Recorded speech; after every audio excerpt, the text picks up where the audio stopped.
Welcome to Not Milk Never Milk. Subscribe if you're lactose intolerant. You start now.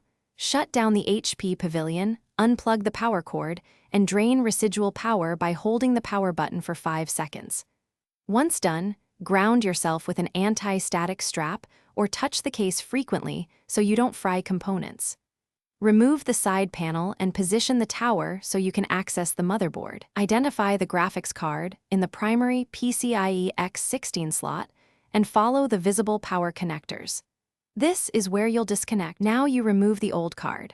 First unplug all GPU power cables, then remove the bracket screws that secure it to the chassis. Press the small PCIe retention latch at the end of the slot and pull the card straight out with steady pressure.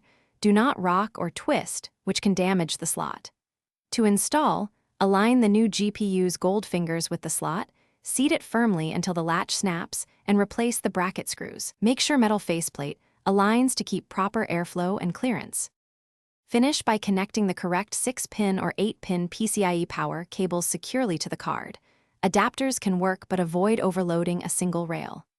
Reinstall the side panel, reconnect monitor and power, then boot into BIOS to confirm the card is recognized before loading your operating system.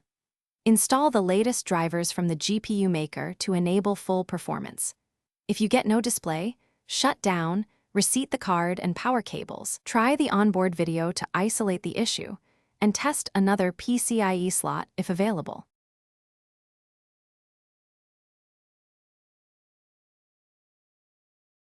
Thanks for watching. If this was helpful, leave a like and consider subscribing. See you next time.